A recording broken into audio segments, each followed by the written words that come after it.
کہتے سویرے سویرے آیا تو کہنے لگا حضور مجھے توبہ کرا دے، آج کے بعد نہ جھوٹ بولوں گا، نہ حرام کھاؤں گا، نہ شراب پیوں گا۔ تو کہتے ہیں جتنے لوگ بیٹھے تھے کان کھڑے ہو گئے، کہا تجھے کیا ہوا؟ کہنے لگا 11-12 سال کا نوجوان آیا مجھے توبہ کرا گیا، چڑھتی جوانی، 11-12 سال 14-15 سال کا بچہ مجھے توبہ کرا گیا۔ تو کہتے ہیں ہم محو حیرت ہوئے کہ اتنا سا بچہ؟ تو کہتے ہیں کسی نیک باپ کا بیٹا تھا، کسی پرہیزگار ماں کا بیٹا تھا، گھر میں تربیت دی۔ اتنے بچے تو خانقاہ بھی نہیں جاتے، اتنے سے بچے تھوڑی کسی ادارے کے فارغ التحصیل ہوتے ہیں، کس مدرسے سے پڑھے ہوتے ہیں؟ کہتے چھوٹی سی عمر۔ تو کہا جناب آپ کو کیسے ملا؟ تو وہ شخص کہنے لگا حضور کل میں گیا بازار، میں نے بغداد کے چوک سے 10 کلو مچھلی بھی خرید لی اور کچھ اور ضرورت کی چیزیں بھی، مہمان آنے تھے، وہ سارا کچھ خرید کے میں جب نکلا تو سامان زیادہ ہو گیا۔ چوک میں مزدور بیٹھے ہوتے تھے، میں نے کہا بھئی میرے ساتھ فلاں محلے تک سامان پہنچانا ہے۔ وہ بچہ کہنے لگا چچا اگر میں چلوں تو، میں نے اس کو ایڈریس وغیرہ بتلایا تو 3 دینار مزدوری طے ہو گئی سامان گھر پہنچانے کی۔ کہتے میرے ساتھ وہ نکلا اور جب رستہ طے کرنے لگا تو رستے میں گرمی بڑی سخت تھی، ظہر کا وقت تھا، ذرا ہم نے چند قدم اٹھائے، 2-4 گلیاں گزرے تھے کہ اذان ظہر کی آواز آنے لگی۔ تو کہتے ہیں بڑی منت کے انداز میں، بڑی گزارش کے انداز میں میری طرف دیکھا، عمر چھوٹی سی ہے، کہنے لگا چچا اگر اجازت مل جائے تو میں ظہر کی نماز پڑھ لوں۔ کہتے ہیں میں ایک جگہ پھٹے پہ بیٹھ گیا اور گپے کرنے لگا، سامان وہاں رکھا، میں نے کہا پڑھ لے نماز۔ کہتے ہیں بچہ نماز پڑھنے چلا گیا، باقی لوگ دیر سے آئے، وہ نماز پڑھ کے جلدی آ گیا۔ میں نے کہا بیٹے تو جلدی آ گیا ہے؟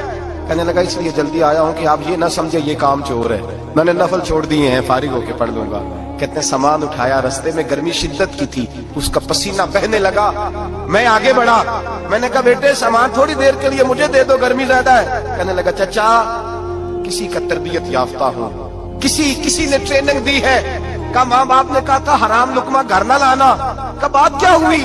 کہنے لگے میں آپ کو نہیں دے سکتا، اس لیے کہ 3 دینار مزدوری گھر پہنچانے کی طے کی ہے، اگر آپ اٹھائیں گے تو پھر میں پیسے پورے نہیں لوں گا۔ دامان توکل کی یہ خوبی ہے کہ اس پر پیبند لگے ہوتے پر دھبے نہیں ہوتے، میں پھر مزدوری پوری نہیں لوں گا، پیسے کم لوں گا۔ کہتے ہیں میں محو حیرت ہو گیا، اس جوان کی بات نے میرے سارے وجود تھر تھر کبا ڈالا کہ اس دور میں اس قسم کے لوگ۔ کہتے ہیں گھر لے گیا اس کو، میں سامان رکھا، میں نے کہا تم یہاں ٹھہرو میں 3 دینار مزدوری لاتا ہوں۔ کہتے ہیں پیسے لینے گیا تو بیوی کو بتایا بڑا نیک ہے، بڑا پرہیزگار جوان ہے، کہنے لگی روٹی پکی ہوئی ہے، اسے کہو دوپہر کا کھانا کھا لے۔ کہتے ہیں میں باہر گیا، 3 دینار تھمائے، میں نے کہا بیٹے ایک بات مانو گے؟ تو کہتے ہیں 3 دینار دے کے کہنے لگا اب تو آپ مالک ہو گئے، میں نے نمک کھا لیا ہے، اب تو ہر بات مانوں گا، اصلہ نال جنے کی کریے نسلہ تاک نہیں بھول دے، میں اب ہر بات مانوں گا۔ تو میں نے کہا دوپہر کا کھانا کھا لو۔ کہتے ہیں اس کی گردن جھک گئی اور بڑے دھیمے لہجے میں کہنے لگا میں نہیں کھا سکتا، میں نے روزہ رکھا ہوا ہے، روزہ رکھا ہوا ہے، نفلی روزہ رکھا ہوا ہے۔ کہتے ہیں میں اور پریشان ہوا، میں نے فوری طور پہ سوال کیا کہ اب تو کدھر جائے گا؟ تو کہنے لگا اب میں کہیں نہیں جاؤں گا، میرے 1 دن کا خرچہ میرے ماں باپ نے جو ڈیوٹی لگائی ہے وہ 3 دینار ہے، پورا ہو گیا ہے، اب میں باقی جو وقت بچے گا یا قرآن پاک کی تلاوت کروں گا یا محمد عربی پہ درود و سلام پڑھوں گا، میں اب کوئی اور کام نہیں کروں گا۔